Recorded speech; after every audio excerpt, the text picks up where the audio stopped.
आदाब नाजरीन, आपके महबूब प्रोग्राम आदाब डॉक्टर में आप सबका इस्तकबाल। आपकी मेज़बान शगुफ्ता यास्मीन हाज़िर खिदमत। सलाम कबूल कीजिए। वन ऑफ द लीडिंग यूनानी मेडिसिन कंपनी अतिया हब्स के फाउंडर, डायरेक्टर, प्रमोटर, हिंदुस्तान के सबसे मसरूफ़ और कामयाब तरीन हकीमों में से एक, आप सबके हर दिल अजीज़ जनाब हकीम सलेमान खान साहब का दिल की अमीक़ गहराइयों से इस्तकबाल है। मसीहुल मुल्क हकीम अजमल खान अवार्ड और ऐसे ही न जाने कितने अवार्ड्स को अपने नाम से मोतबर कर चुके हकीम साहब की शख्सियत यगाने रोज़गार है, किसी तारुफ़ की मोहताज नहीं है। बल्कि सच तो ये है कि अभी वो अल्फाज हमें नहीं समझ में आते या हमारे दस्तरस से बाहर हैं, जिनके ज़रिए हम हकीम साहब की शख्सियत को आप सबके सामने पेश करें। तो आइए इस्तकबाल करते हैं। खुश आमदीद हकीम साहब, पुरतपा खैर मकदम।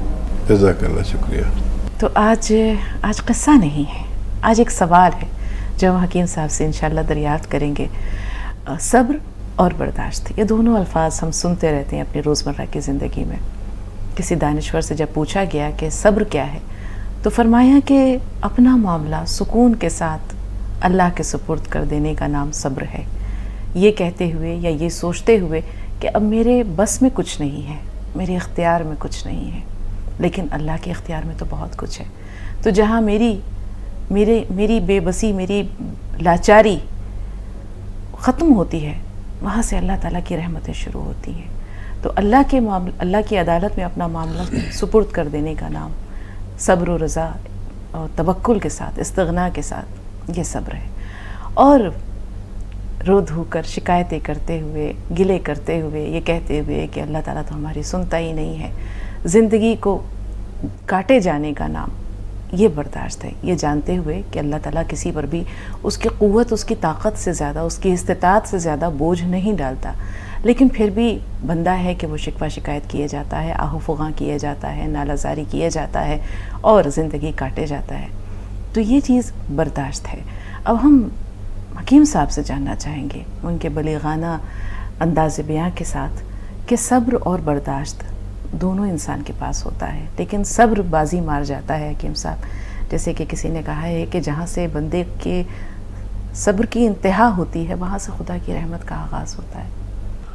और देखिए, तकलीफ़ें तब तकलीफ़ों का मजदर है ज़िंदगी। बेशक। वो एक तकलीफ़ जब हम पैदा हुए तो हमारी माँ को हुई, और अगर वो तकलीफ़ ना उठाती तो हम पैदा ना होते।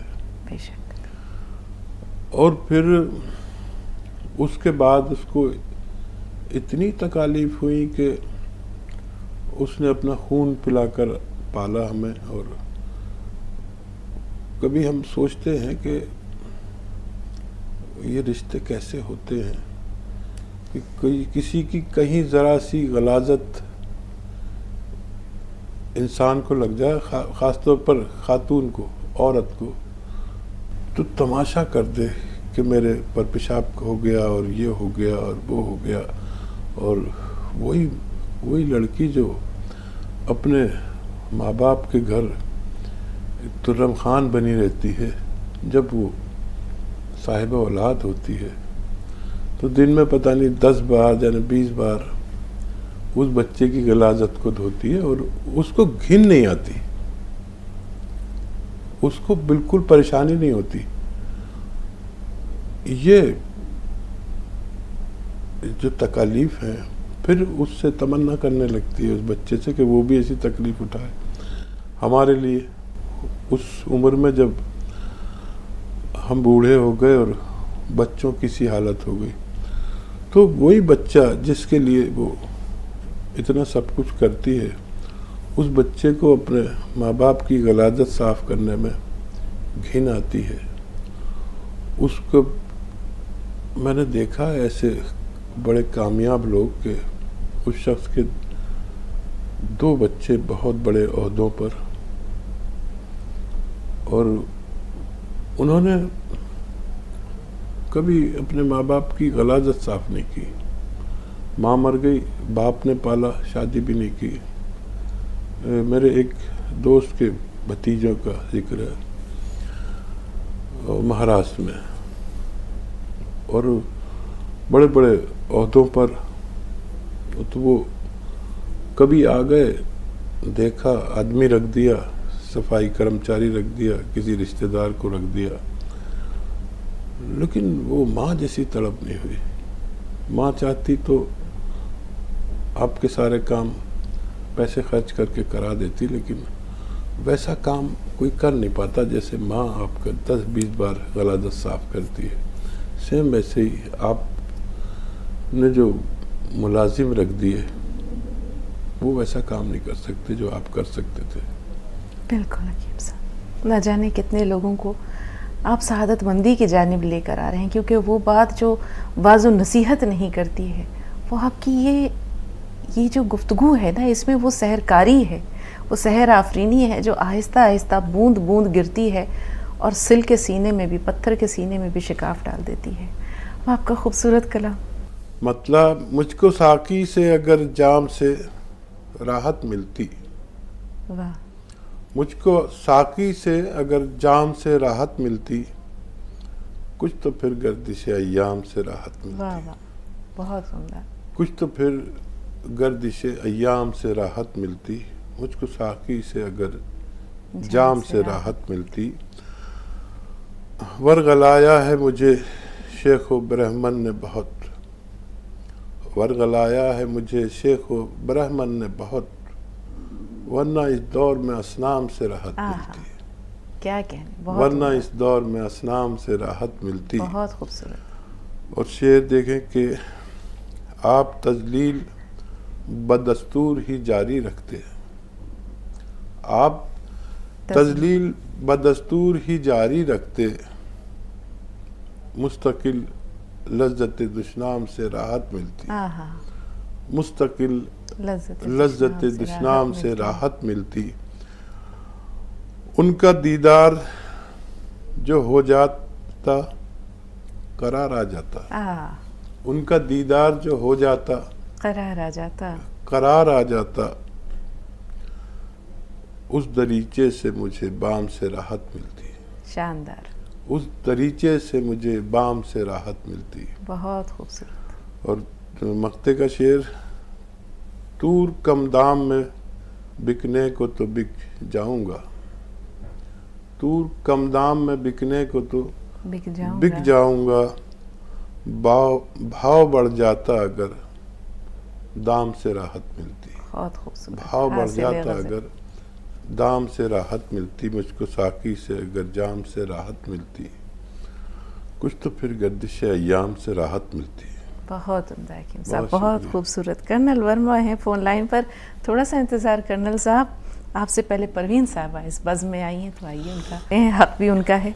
जी बताएं, क्या सवाल है? वालेकुम अस्सलाम। जी वालेकुम। जी मेरे दो सवाल है। हाँ। मेरे बहू को 2 महीने में, मतलब महीने में 2 बार हैज आता है उनको। अच्छा। होता है। हाँ। और एक भतीजी है, प्रेग्नेंट है, उनके दांत में कीड़ है और बहुत तकलीफ होती है उनको रात को। कुछ नुस्खा है तो बताइए। ये जिसके दांत में कीड़े हैं, ये खातून हामिला है? हाँ जी हाँ। अच्छा, कितने महीने की प्रेगनेंसी है? 3 महीने। 3 माह की है, ठीक है। और ये जिनको महीने में 2 बार हैज आता है, उनकी उम्र क्या है? उनकी उम्र है 27-28 है। 27-28, ठीक है। जी हकीम साहब। जिनको 2 बार हैज आता है, उनके लिए एक नुस्खा समझ लें। एक आता है गोंद चिलगोज़ा, गोंद चिलगोज़ा, और एक आपके किचन में, आपके बावर्ची खाने में खाने का सोडा होता है, सोडा जो इस्तेमाल होता है, मीठा सोडा जिसे कहते हैं। तो गोंद चिलगोज़ा असली लें, ये एक रॉ मटेरियल, कच्ची दवा है। इसको पाउडर बना के रख लें और 1 चुटकी गोंद चिलगोज़ा रोज़ खाएं, वो जिनको हैज 2 बार आता है। और 1 चुटकी खाने का सोडा पानी में मिलाकर इस पानी से लिया करें, दिन भर में 1 बार। बहुत ज़्यादा परेशानी हो तो 2 बार भी लिया जा सकता है। और दांतों की परेशानी के लिए ये जो खाने का सोडा मैं अभी बता रहा था, ये 2 चुटकी लेकर और अपनी हथेली पे रख लें और थोड़ा थोड़ा लगा के ऐसे खूब मालिश करें दांतों पर। मसूड़े अपना आप मालिश होते हैं, ऐसे मालिश करके आप मुंह लटका लें। चाहे तो वो लुआबे दहाना थूक दें, लेकिन कुल्ला ना करें 1-2 घंटे तक। चाहे तो खा पी भी सकते हैं इस पर, लेकिन कुल्ली नहीं करें। ऐसा चंद रोज़ करेंगे तो उनको राहत होना मुमकिन है। जी, प्रोग्राम का सिलसिला जारी है, लेकिन यहाँ रुकेंगे एक छोटे से वक्फे के लिए। आप देखते रहिए आदाब डॉक्टर, बहुत जल्द हाजिर।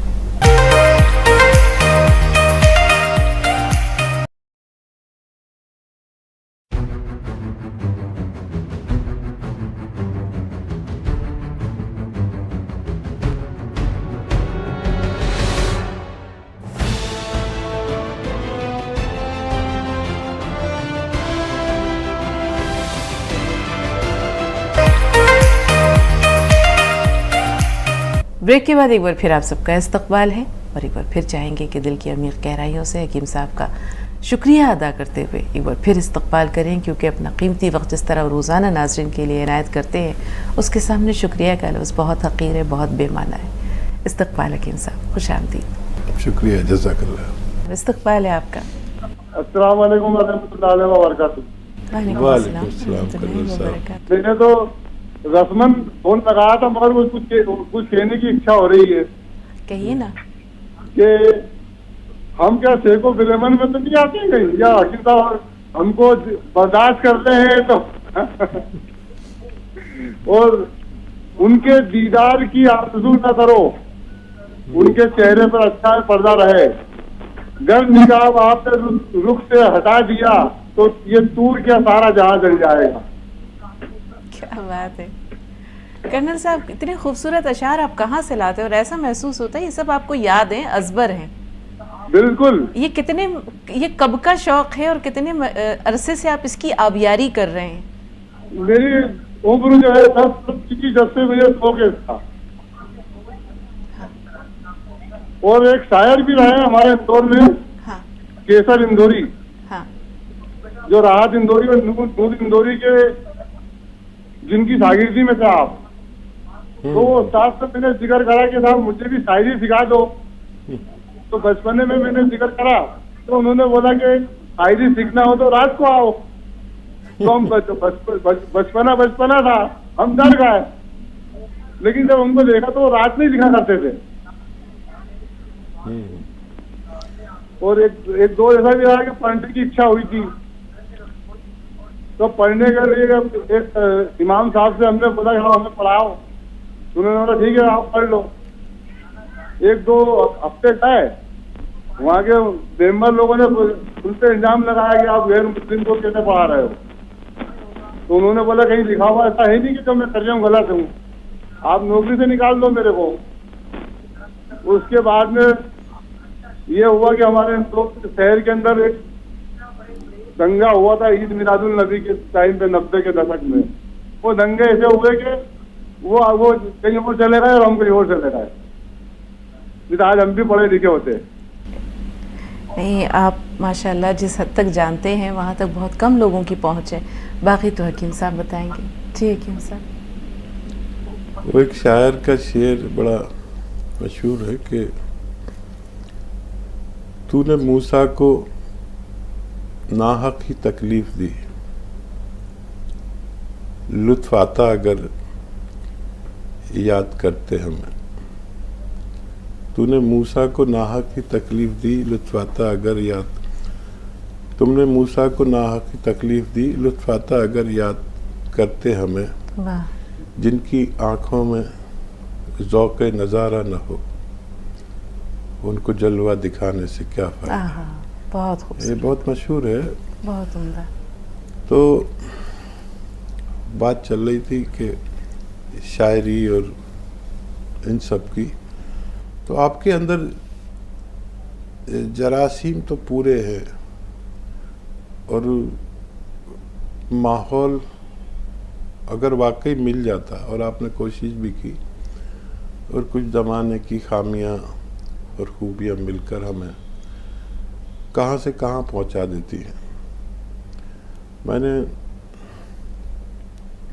मैंने भी सोहबत से सब कुछ सीखा, बड़ों की सोहबत से। और ये जो आप कह रहे हैं ना कि शेख व ब्राह्मण की सोहबत बहुत हासिल की है, वो डांटते हैं। एक पंडित जी थे हमारे यहाँ, उनको बुलाया गया कि हमें सिखा दीजिए हारमोनियम। बहुत कुछ करने की कोशिश की है बचपन में जी। और वो बेचारे आते थे और बस फ्रूट वगैरह तो कुछ खा लेते थे, वरना कुछ हमारे यहाँ का खाते पीते नहीं थे। और हमने चाहा कि मैं बड़ा पसंद करता हूँ गाना, मैंने गाना और बजाना सीखना शुरू किया। वो पंडित साहब क्या करते थे कि हमें उसका जो अहम चीज़ें हैं कि सुर कैसे निकालना चाहिए और कहाँ से कौन सा सुर, अब सरगम सीखनी शुरू की। अब सरगम सीख ली तो फिर हमने कहा हमें गाना सिखाओ, तो उन्होंने सीधा सीधा हमें गाने ही सिखाने शुरू कर दिए। ये नहीं कि गाने कंपोजिंग कैसे करते ये नहीं सिखाया, और गाने ही सिखाने शुरू कर दिए। सबसे पहला गाना वो तन डोले मेरा मन डोले, मेरे दिल का गया करार, कौन बजाए बांसुरिया, तो वो तो सब बजाना सीख गए। और फिर वही ऐसे हालात जैसे आप बता रहे हैं, कुछ ऐसे हालात हुए कि पंडित जी ने आना छोड़ दिया और हम अधूरे संगीतकार रह गए। लेकिन फिर वो सोहबत जारी रही, शायरों में, अदीबों में और शेख व ब्राह्मण में बैठने की, तो शायर बन गए। तो ये सब के साथ हालात आते हैं, और आजकल तो बहुत ही हालात ख़राब हैं। आप कहने सुनने से ज़्यादा समझ सकते हैं। बाहर मोहब्बत करने वाले कम ना होंगे तेरी महफिल में, लेकिन हम ना होंगे। तेरी महफिल तुझे सूनी लगेगी, तेरे नज़दीक जिस दिन हम ना होंगे। मोहब्बत करने वाले कम ना होंगे। बहुत शुक्रिया कर्नल साहब हमारे साथ जुड़ने के लिए। सुधा जी हमारे साथ हैं, इस्तकबाल है सुधा जी। हमारी प्यारी बेटी है यास्मीन और हमारा नसीहा, आप दोनों का अस्सलाम वालेकुम। संतरे का जूस है, गाजर का है, बेल का जूस है, निकाल कर कितनी देर के लिए रख सकते हैं? कल मेरे मुलाजिम ने मेरे लिए जूस निकाल दिया, मैं रोज ही पी रही थी। बस जैसे बेल का गुद्दा निकाला, पानी में क्रश किया, उसे मिक्सी में या हाथ से करके वो मेरे को दे देता था, चीनी में मिलवाती नहीं हूँ। कल उसने फ्रिज में रख दिया, बाई चांस वो ठंडा होगा, मैंने वो पी लिया, देखा ध्यान ही नहीं करा, बात करते करते वो पी गई, गला मेरा चौड़ा हो गया, आज भी आवाज नहीं निकल रही। फिर मैंने 2 मेथी की चुटकी और 1 मीठा सोडा कल रात पी लिया, उससे गला मेरा खुला, आज भी अब सुबह पी लिया है। मुझे पता है मैं इससे ठीक हो जाऊंगी, क्योंकि गर्म पानी पीने की आदत पड़ गई सर। मैं बिल्कुल ताजा पानी भी नहीं अफोर्ड कर सकती, और ना ही ठंडा का तो मतलब ही नहीं होता, हर वक्त गर्म पानी पीती हूँ, कभी उबलता हुआ और कभी नॉर्मल गर्म, मतलब ठंडा हल्का सा नॉर्मल करके।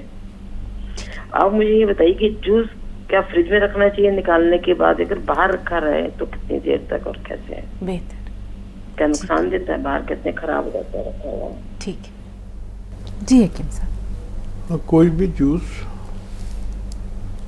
1 घंटा या 1.5 घंटा बाहर फ्रिज के ठीक रह सकता है, उसके बाद उसका जायका बदल जाता है। तो ज़रूरत पड़ने पर फ्रिज में रख सकते हैं,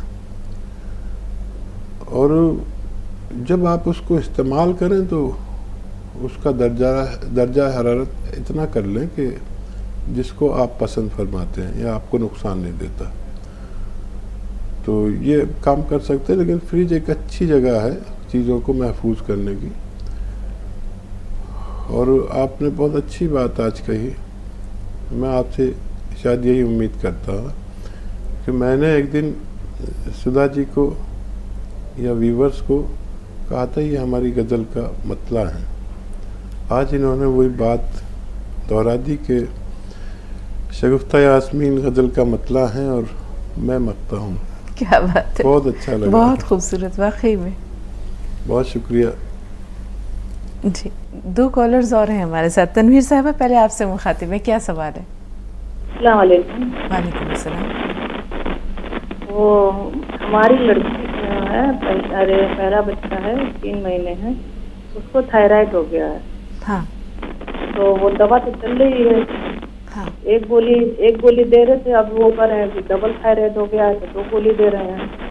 तो उनको क्या दें? नमक जैतून वाला जो नुस्खा हकीम साहब बताते हैं वो दें कि नहीं दें? और उसको और हामला औरत के लिए क्या देना चाहिए और क्या नहीं देना चाहिए? जैसे कि मोरिंगे का खूंद और नमक जैतून, ये सब में क्या दे सकते हैं? ठीक है। और वो एक लड़का है 9 साल का, मेरा नाती है। हेलो। जी जी। हाँ, 9 साल का नाती है, उसका वजन बहुत ज्यादा है और बहुत उसको भूख लगती है, जैसे खाने को टूट पड़ता है। तो उसके लिए कुछ बता दीजिए। ठीक है। और बच्चे को कुछ इस किस्म के खेलों से जोड़िए जिसमें उसको भागना दौड़ना पड़े, या फिर 1 घंटा भाग दौड़ कर गुजारा करे। वज़न बहुत ज़्यादा अच्छा नहीं है और उम्र ऐसी नहीं है कि उसे दवाएं दी जाएं। तो जब वो तो खाना दिया करें तो उसके खाने में अदरक, लहसुन और ज़ीरा कसरत से डाला करें, ताकि वो जो कुछ खाए उसकी चर्बी उसके जिस्म से बाहर आ जाए और मज़ीद चर्बी भी इस नुस्खे से पिघलती है। बहुत छोटा बच्चा है, इसलिए कोई दवा वाला इलाज मैं उसे बताना नहीं चाहता। मशक्क़त कराइए और खाना इस तरह से दीजिए उसको। और मैं समझा नहीं हूँ कि वो बच्ची जिसको थायराइड है वो हामला है क्या? नहीं, वो हामिला नहीं है। ये दूसरा सवाल है कि हामला ख़वातीन को गोंद मोरिंगा है, गोंद चिलगोज़ा है या गोंद सिया है, ज़ीरा है, चाहे नमक जैतून है, इन तमाम चीज़ों में क्या दिया जा सकता है और क्या नहीं दिया जा सकता, ये एक सवाल है। हामला ख़वातीन को ज़रूरत पड़ने पर निस्फ खुराक यानी आधी खुराक दी जा सकती है और 2 टाइम की जगह 1 टाइम इस्तेमाल करें बहालत मजबूरी। ये सब चीज़ें इस्तेमाल कर सकते हैं हामला ख़वातीन। सिरका, इसका ज़ीरे का सिरका इस्तेमाल कर सकते हैं। और हल्दी कम से कम खाएं या ना खाएं। सीख कबाब ना खाएं। सीख कबाब में एक ऐसी चीज़ मिली हुई होती है जिससे बच्चे को नुकसान हो सकता है। और पपीता कच्चा बिल्कुल ना खाएं, पक्के से भी परहेज़ करें। 4 महीने तक तो ज़रूर करना चाहिए। हमल अगर 4 महीने तक इन चीज़ों का परहेज़ करें तो ज़ाया नहीं होता। और जिनको थायराइड है उनको वो नुस्खा दे सकते हैं आप। अगर उनको थायराइड है तो या तो वो खुद ही ठीक हो जाना चाहिए। जब बच्चा होने के वक्त में किसी खातून को थायराइड हो तो बच्चा होने के बाद वो चीज़ मामूल पर खुद भी आ सकती है। और अगर दवाएं लेने से भी गुजारा नहीं हो रहा तो दवाएं तो ज़रूर लें, लेकिन वो नुस्खा जो धनिया और आंवला और मेथी, धनिया 300 ग्राम रखें, आंवला मेथी 100 ग्राम रखें। इसका सफ़ूफ बनाकर 1 चम्मच सुबह 1 चम्मच शाम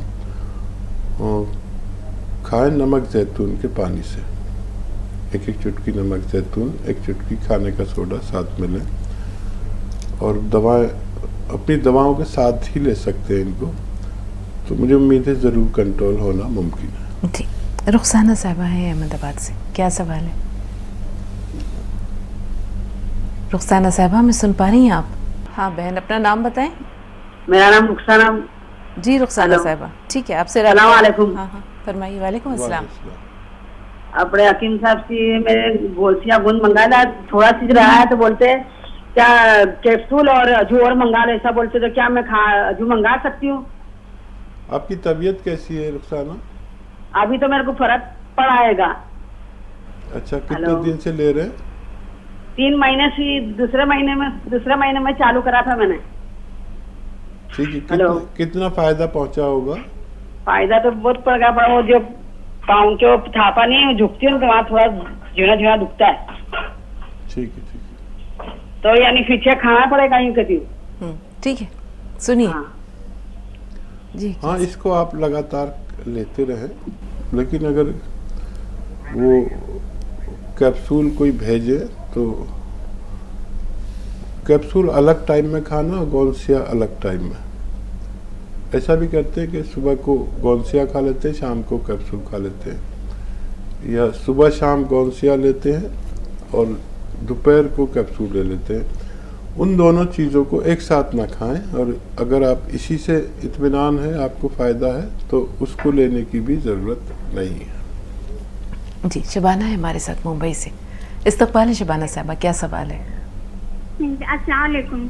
वालेकुम अस्सलाम वरहमतुल्लाहि वबरकातुहू। जी, वो असल में मेरा क्या होता है, सोते सोते हाथ बिल्कुल जैसे लगता है बेजान हो गया, और कभी कभी पैर भी ऐसा होता है जैसे उसमें जान ही नहीं। हम खड़ा करते हैं तो वो धड़ से गिर जाता है, थोड़ी देर मलने के बाद उसमें फिर ऐसा लगता है कि जान आई है। ठीक है। हाँ, ये होता है, सुन्न हो जाता है, सो जाता है हाथ या पैर, और इस तकलीफ से भी निजात पाई जा सकती है। एक चुटकी या 2 चुटकी खाने का सोडा, 1 चुटकी या 2 चुटकी नमक जैतून, और 1 लीमू या 2 लीमू पानी में मिलाकर, 2 गिलास पानी में मिलाकर पूरे दिन में 1 बार पी लिया करिए। आपकी परेशानी अच्छी हो सकती है। प्रोग्राम का सिलसिला जारी है, लेकिन यहाँ रुकेंगे एक छोटे से वक्फे के लिए। आप देखते रहिए आदाब डॉक्टर, बहुत जल्द हाजिर होंगे।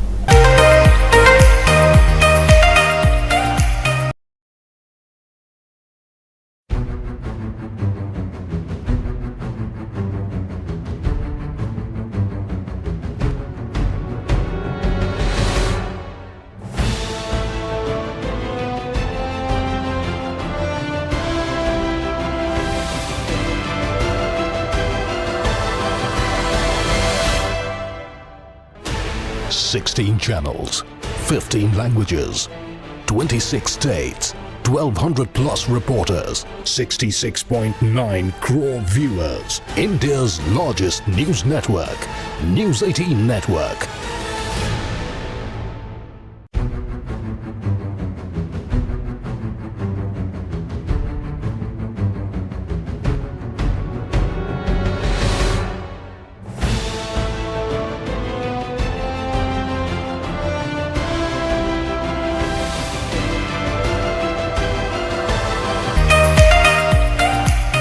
ब्रेक के बाद एक बार फिर आप सबका इस्तकबाल है, और एक बार फिर चाहेंगे कि दिल की अमीर गहराइयों से हकीम साहब का शुक्रिया अदा करते हुए एक बार फिर इस्तकबाल करें, क्योंकि अपना कीमती वक्त जिस तरह रोज़ाना नाज़रीन के लिए इनायत करते हैं, उसके सामने शुक्रिया का लफ्ज़ बहुत हक़ीर है, बहुत बेमाना है। इस्तकबाल हकीम साहब, खुश आमदीद। शुक्रिया, जज़ाकल्लाह। बड़े बड़े लोगों को मैंने मोहब्बत के आगे बेबस होते देखा है, हथियार डालते देखा है, मोम होते देखा है। इस जज्बे में ऐसा क्या है जो पत्थर को भी पिघला देता है, चट्टान को भी रेजा रेजा कर देता है? और देखिए, मोहब्बत कौन सी है और किससे है और किस दर्जे की है।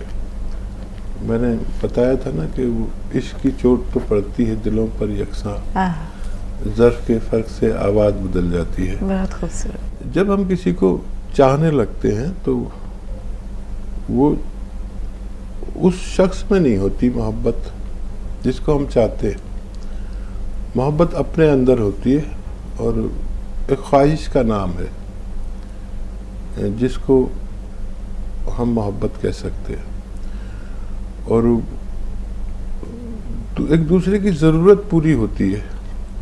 जैसे आप एंकर हैं तो कुछ लोग आपसे मोहब्बत करने लगते हैं कि अगर हकीम सुलेमान के साथ आए तो आप ही आए, और कुछ लोग ऐसे भी हैं जो आपको क्या मुझे भी पसंद नहीं करेंगे, ऐसे भी हैं नापसंद भी करते हैं। जब कोई सिगरेट पीने का आदी हो जाता है तो छोड़ नहीं पाता, कुछ शराब पीने का आदी हो जाता है तो वो तो जैसी सोहबत जैसा उसका मामला होता है वैसा हो जाता है। तो इसी तरह किसी शख्स का भी आदी हो जाता है, और ये जो आदी होना है, हैबिचुअल होना है, ये मोहब्बत है। आप देखें कि हम कुत्ता पालते हैं तो हम इतने आदी हो जाते हैं, कभी गौर करें कोई जानवर पाल लेते हैं तो उसको बगैर देखे चैन नहीं पड़ता, हालांकि वो अपने जज्बात नहीं समझता, बस जानवर ये समझता है कि उसको खाना कौन खिला रहा है, वो उससे मोहब्बत करने लगता है। मैंने 2 कुत्ते पाले हुए वहाँ गांव में, और वो ऐसे नहीं है नस्लदार कुत्तों का क्या है कि उनके बहुत खिदमत करनी पड़ती है। मैंने पाले नस्लदार तो वो वहाँ का माहौल बर्दाश्त नहीं कर पाए, तो मैंने कहा आपके लेंडारी कुत्ते पालेंगे। लेंडारी उसको कहते हैं बेनस्ली। हाँ, माफ़ करना कि वो पता ही नहीं चलता कि जी। किसके बच्चे हैं, कौन उसकी माँ है। तो सड़क पे जो होते हैं वो मैंने 2 कुत्ते पाल लिए। अब यकीन करें कि मैं तो कभी कभी जाता हूँ वहाँ फैक्ट्री, तो अब मैं फैक्ट्री में मैंने एक मकान भी बनवा लिया है, तो लाइट की परेशानी जब होती तो मैं फैक्ट्री चला जाता हूँ, और जब मैं सो जाता हूँ तो एक कुत्ता आकर मेरे दरवाजे के सामने बैठ जाता है। मैंने एक दिन देखा, 2 दिन देखा कि जब भी मैं अंदर जाके सो जाता हूँ और जब दरवाज़ा खोल के बाहर निकलता हूँ तो बगैर कुछ किए वो उठ के चला जाता है। तो मैंने ये सोचा कि ये इस पर मेरी हिफाजत शायद दरकार है। जब मैं आ जाता हूँ तो ये सोचता है कि अब मेरे मालिक को कोई डिस्टर्ब ना करे, तो दरवाजे के आगे बैठ जाता है, ना मुझसे कुछ मांगता है ना कुछ करता है। तो जानवर को भी चाहिए, उनको भी रग़बत हो जाती है। अब वो सिलसिला क्या होता है वो तो अलग ही चीज़ है, लेकिन हर चीज़ को के बीच में एक गम होता है जी। किसी भी लकड़ी पर एक सनमाइका जब लगाते हैं तो उस पर चिपक नहीं सकता, उस पर एक गम बीच में रहता है जो उसको चिपका के रखता है, और हमारी मेज़ तैयार रहती है या कोई भी फर्नीचर, वो गम बाकी रहना चाहिए। अगर वो गम ख़त्म हो गया, ख़राब हो गया, तो मोहब्बत ख़त्म हो जाएगी। इनमें जो चस्पा होते हैं ये चीज़ ख़त्म हो सकती है। सुभान अल्लाह हकीम साहब, इससे उम्दा जवाब नहीं हो सकता। तो उपेंद्र जी बहुत देर से फ़ोन लाइन पर मौजूद हैं। जी उपेंद्र जी, बहुत बहुत शुक्रिया इंतज़ार करने के लिए। फरमाइए क्या सवाल? सर नमस्कार हकीम साहब। जय हिंद उपेंद्र जी, स्वागत आपका। हाँ सर, मेरे 2 सवाल हैं। हाँ। एक तो ये बताइए कि मैं वो जो लहसुन और अदरक हो उसका बनवाया हूँ, पी रहा हूँ। हाँ। मतलब लहसुन, अदरक और जैतून का सिरका और ये नींबू, हाँ पी रहा हूँ। तो आपने कहा था कि मैंने उम्र घटाया, तो आपने कहा था कि नमक जैतून आप लीजिए। तो क्या नमक जैतून और दोनों लेना पड़ेगा हमको?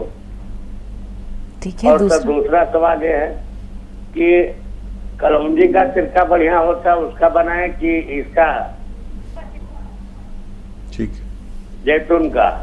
ठीक है जी हकीम साहब। कलौंजी और जैतून का सिरका अगर असली मिल जाए तो दोनों बहुत अच्छे हैं। कलौंजी का सिरका उससे भी अच्छा है, जैतून के भी, लेकिन कम से कम इनमें से दोनों में से असली मिलना चाहिए। तो ये अगर आपको नहीं चलता है, ये मैंने उन लोगों के लिए बताया कि जिनको ये ठंडा पड़ता है, खांसी हो जाती है, जोड़ों में दर्द हो जाता है, वो हजरात इसकी जगह पर अगर कोलेस्ट्रॉल कम करने के लिए लेते हैं, हार्ट ब्लॉकेज के लिए लेते हैं, वज़न कम करने के लिए लेते हैं, ब्लड प्रेशर के लिए लेते हैं, तो नमक जैतून और खाने का सोडा 1-1 चुटकी या 2-2 चुटकी इस्तेमाल किया जा सकता है। जिन लोगों को ये नुस्खा जो आप इस्तेमाल फरमा रहे हैं जिनको नहीं चलता, और इन दोनों नुस्खों को साथ में भी लिया जा सकता है। जी, कलौंजी का सिरका बेहतर है कि जैतून का? और कलौंजी का अगर असली मिल जाए तो जैतून से भी बेहतर है, और जो भी मिले असली मिले, क्योंकि बेशुमार लोग जो भी मैं बताता हूँ वो नकली बना के मार्केट में डालते हैं। असली लेना ज़रूरी है, नहीं तो आपको फ़ायदा नहीं हो सकता। जी, बदरुन्निसा साहब क्या सवाल है? हेलो, अस्सलाम वालेकुम। हाँ, वालेकुम अस्सलाम व रहमतुल्लाह। जी, मेरा बहुत दिन से फोन लगा, पहली बार। मैं 3 साल से ट्राई कर रही थी, बहुत हैरान हो रही थी। आज बहुत मेरे को बहुत खुशी मिली है। अल्लाह आपको हमेशा खुश रखे। तो देखती मैं बहुत गौर से, मेरी लड़की के लिए मैंने अखरोट माजून मंगाया था। हाँ। और एक और सवाल है, मेरे को सांस बहुत चलती है, मैं जरा से चलते थक जाती हूँ, सांस बहुत भरती है। ठीक है, आपकी बच्ची को एक छोटा सा सवाल, अखरोट प्राश इस्तेमाल करते हुए कितना टाइम हो गया, कितना अरसा हुआ? 2 महीने हो गए। 2 महीने हो गए। बहुत ज्यादा दुबली है, 17 साल की है, तो मेरे को उसका टेंशन बहुत रहता है, ज्यादा बहुत ज्यादा दुबली है, और दिमाग नहीं चलता उसका। ठीक है जी। और मेरी बहुत सांस चलती है, मैं बहुत जरा सी खड़ी भी होती तो सांस भरने लगती हूँ। हाँ, ठीक है। बहुत तकलीफ है, वैसे आंखें सूज जाती है मेरी। ठीक है, ठीक है, लिख लिया हमने आपका सवाल। जी हकीम साहब। जो अपनी बेटी को ये माजून दें या कोई भी नुस्खा देंगे तो 1-2 महीने काफ़ी नहीं है, 6-7 महीने दरकार है। अगर इतना दे सकते हैं तो दें, नहीं तो इसमें 1 महीने में 10-20% फ़ायदा होता है। तो इस तरह से आप उन्हें इलाज करें, यकीनन फ़ायदा होना चाहिए। और खजूर, 4 खजूर, 1 केला और 2 अंजीर, मिल्क शेक बनाइए इनका, और रोज़ाना 1-2 बार बच्ची को पिलाइए, उनको फ़ायदा मुमकिन है। और ये जो सांस फूल रही है ये अच्छा नहीं है। सांस फूलना, चलने में सांस अगर फूलती है और वैसे ठीक रहते हैं तो होशियार हो जाना चाहिए। और 1 चुटकी नमक जैतून, 1 चुटकी खाने का सोडा पानी में मिलाकर दिन में 2 बार खाने से पहले या बाद में पी लिया करें। लेकिन ये नुस्खा भी आपको 3-4 महीने इस्तेमाल करके फ़ायदा कर सकता है। जी, मुंबई से शमा साहबा क्या सवाल है बहन? जी, अस्सलाम वालेकुम। वालेकुम अस्सलाम रहमतुल्लाहि व बरकातहू। जी वो अरे हकीम साहब, हमने आपको इंटरव्यू जब आप ले रहे थे, जब भी हमने आपको अपने भाई की रिपोर्ट भेजी थी स्पॉन्डिलाइटिस का उनको, तो वो आपने कहा था ये वाले नंबर पे भेज दो। तो वही मुझको आपसे पूछना था कि वो रिपोर्ट आपने देखी कि नहीं देखी, और वो रिपोर्ट जब आप देखेंगे जभी उनको कोई दवा देंगे, वरना हम कोई दवा नहीं देंगे, हम इंतजार में बैठे हुए हैं। हाँ, उनको क्या होता है, चक्कर आते हैं? नहीं, स्पॉन्डिलाइटिस जो हड्डी में हो जाता है, तो जिसकी वजह से उसका रिएक्शन उनकी आंखों पे होता है। तो आपने इससे पहले बताया था काला गोंद, और वो अलसी देने के लिए बताया था, तो फिर उससे उनकी उंगली बहुत टेढ़ी थी, तो वो काला गोंद खाने से माशाल्लाह 1 हफ्ते में ही उनको आराम पड़ गया। लेकिन मेन जड़ जो इसको कमर में जो दर्द उठता है ना, फिर वो उसमें सीधा नहीं हो पाता। अगर वो ठीक भी आएगी तो भी उसको बहुत दिक्कत होती है। तो वो आपने कहा था कि रिपोर्ट भेज देना, तो हमने आपको रिपोर्ट भेजी थी, लेकिन फिर दूसरे दिन से आपका प्रोग्राम नहीं आया कोई था। तो फिर अभी मतलब वो वही हमने कहा कि हम आपको पहले बता दें कि वो रिपोर्ट आप देख लीजिए, आप वो सी भी दवा बताएंगे जैसे वो ठीक है शमा साहब, ठीक है, अब सुनिए बात। शमा, ये जो स्पॉन्डिलाइटिस होता है, ये यहाँ डिस्क में नर्व दबती है, कभी 1 नर्व, कभी 2 नर्व, कभी बहुत सारी नर्व। तो इससे ये उंगली किसी की टेढ़ी होती है या बहुत दर्द करती है, किसी के कोहनी में दर्द होता है, किसी के मोंढे में, ये सब होता है। सर में दर्द होता है, आँखों में दर्द होता है, उल्टी आती है, चक्कर आते हैं, ये सब होता है इससे। तो जो आप दवा ले रहे हैं यानी गौन से आप वही लीजिए और लगातार 4-5 महीने लीजिए। आधा ग्राम आप ले रहे हैं, आपकी उंगली ठीक हो चुकी है। और ऐसे बैठे एक्सरसाइज भी ज़रूर करें। और ये एक्सरसाइज ये 3 मिनट कम से कम, और ये पूरी तरह मोड़े। देखिए पूरे ऐसे करके मैं यहाँ तक ले आता हूँ। ये भी 3 मिनट पूरे दिन में 3 मिनट ये एक्सरसाइज करें और गोंसिया खाते रहें, आप बहुत जल्द अच्छे हो सकते हैं। प्रोग्राम का सिलसिला जारी है, लेकिन यहाँ रुकेंगे एक छोटे से वक्फे के लिए। आप देखते रहिए आदाब डॉक्टर, बहुत जल्द हाजिर।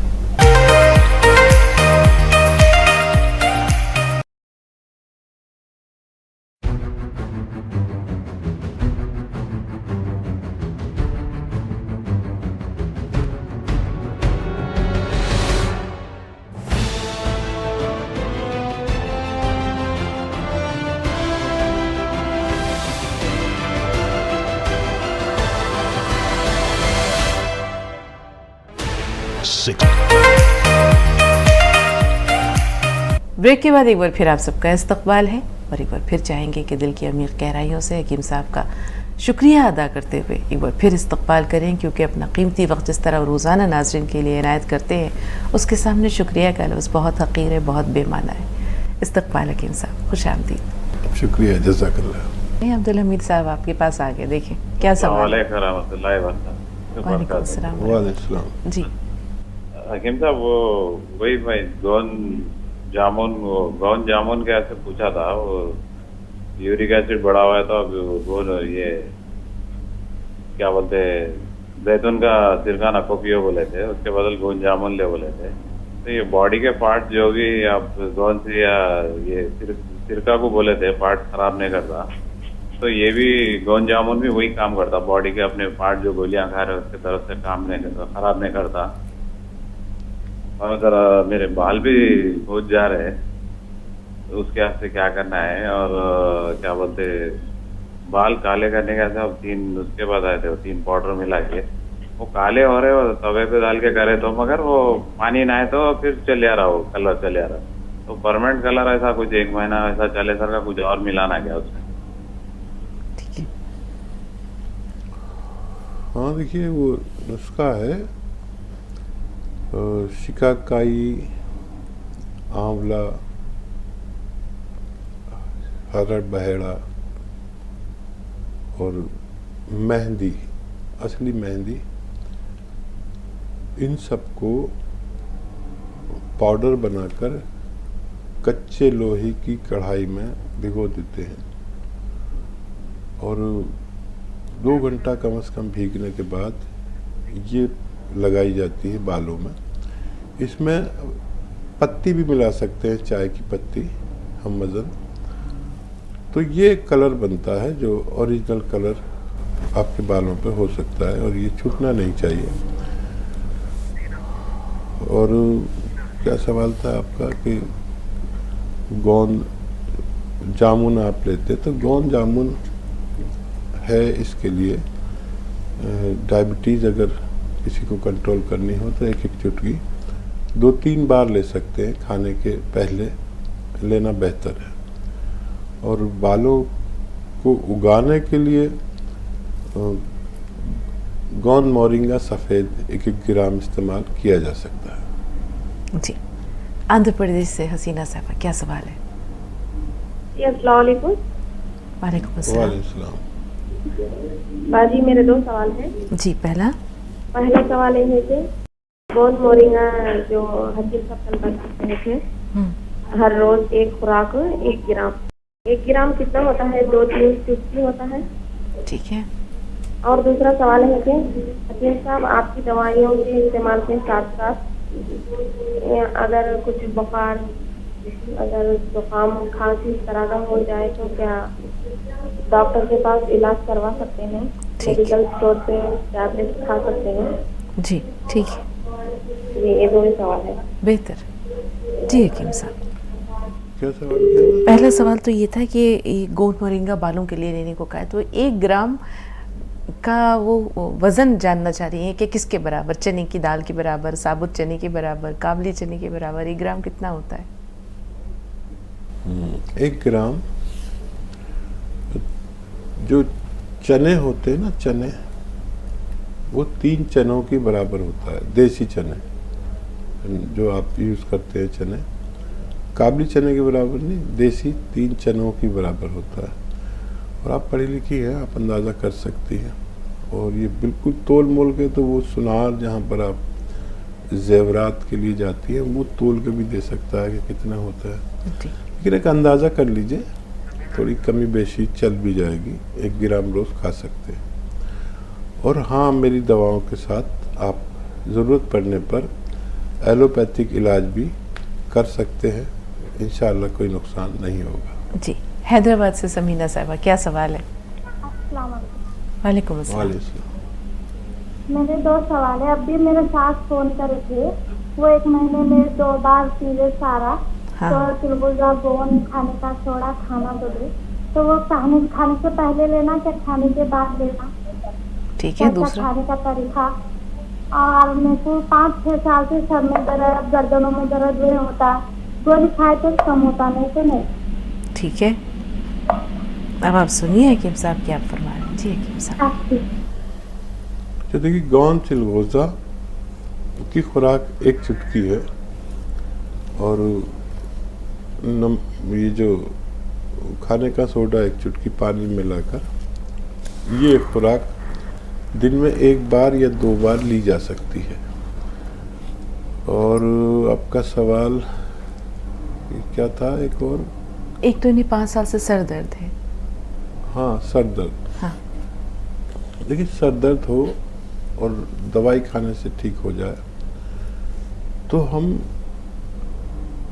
खुश हो जाते हैं कि सर दर्द ठीक हो गया, फिर होता है, फिर होता है, और ज़िंदगी निकल जाती है, साल हर साल निकल जाते हैं। और फिर कभी ये सर दर्द जब यही हमारा वतीरा रहता है तो फिर ये चक्करों में बदल जाता है, चक्कर भी आने लगते हैं। लेकिन दुनिया के बेशतर जो सर दर्द हैं वो सर्वाइकल की वजह से होते हैं। सर्वाइकल में यहाँ हमारी गर्दन की डिस्क में रग दब जाती है, जो 2-3 काम करती है। या तो सर दर्द होता है, या चक्कर आते हैं, या हाथ में दर्द आता है, या मोढ़े में दर्द आता है। तो आप वही दवा खाएं जो आप खाते हैं, लेकिन एक्सरसाइज करें। ये एक्सरसाइज रोज़ाना घड़ी देखकर 3 मिनट करनी है। एक साथ नहीं कर पाएंगे तो किस्तों में कर लें, 1-1 मिनट करके पूरे दिन में 3 मिनट। और एक ये एक्सरसाइज पूरी तरह, ये भी 3 मिनट किस्तों में ही कर पाएंगे, लेकिन ईमानदारी से कर लें। और गौन स्याह असली आधा ग्राम दिन में 1 बार या 2 बार दूध या पानी से लिया करें तो ये बीमारी आपकी अच्छी हो सकती है। जी, हैदराबाद से फरजाना साहबा, क्या सवाल है बहन? अस्सलाम वालेकुम। मेरे 3 सवाल है। हाँ। एक, हमारे जेठ जो है, जो 40 ईयर्स से है, उनको शुगर और कोलेस्ट्रॉल है, सॉरी बीपी और कोलेस्ट्रॉल है, उसके लिए क्या यूज करना? हाँ। और जो लड़की है 16 साल की है, हाँ। उनको ना सेम आके काले काले धब्बे आ रहे, और लड़का है 17 साल का, हाँ। उनका पेट फूल जाता और भूख नहीं लगती, और फेस पूरा कालापन आ रहा फेस के ऊपर। ठीक है जी हकीम साहब। क्या क्या सवाल है? एक तो ये है कि मर्द के बारे में उन्होंने कहा कि उन्हें ब्लड प्रेशर है और कोलेस्ट्रॉल है, उसके लिए क्या इलाज है? और देखिए, आपके किचन में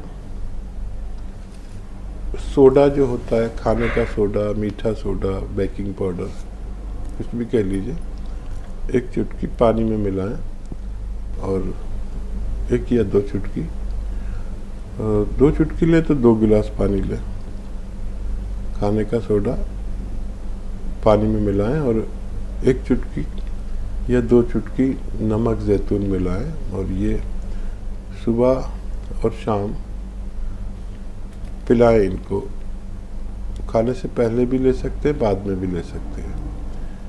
इससे इनके दोनों अमराज यानी कंट्रोल होना मुमकिन है, ब्लड प्रेशर भी और कोलेस्ट्रॉल भी, और बहुत सारे फ़ायदे इससे होते हैं। उनको ज़रूर दीजिए, असली लेकर असली ख़रीद कर दें। 16 साल की बच्ची है, काले धब्बे आ रहे हैं स्किन पे। हाँ, ये गोंद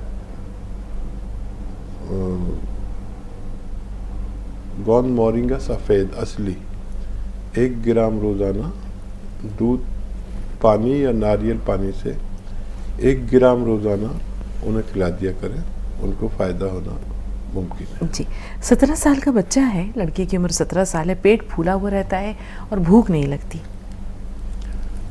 उनके खाने में जब खाना बनाएं तो अदरक, लहसुन और ज़ीरा कसरत से इस्तेमाल करें और फिर देखें। और अगर अदरक, लहसुन, ज़ीरा और धनिया खूब यूज़ किया करें खाने में, उनको भूख भी लगेगी और उनका पेट भी अच्छा हो सकता है। जी हकीम साहब, जैसे कि ये 17 साल का बच्चा है, इसका पेट फूला रहता है। छोटे बच्चे हैं तो समझ में आता है, उसने मिट्टी खा ली होगी, उसने कुछ और अला बला चीज़ कोई खा ली होगी, लेकिन ये जो 17 साल की उम्र है उसमें बाज़ार के खाने खाने की एक आदत लग जाती है। इस वजह से भी पेट में निज़ाम हज़म में ख़राबियाँ पैदा होती हैं या भूख नहीं लगती है। एक तो माँ यही कहती रहती है कि मेरा बच्चा कुछ खाता नहीं है। हाँ। लेकिन बेशतर आज के बच्चे बाहर कुछ खा लेते हैं और माँ को सताते रहते हैं। माँ समझती है कि वो कुछ खाया नहीं है।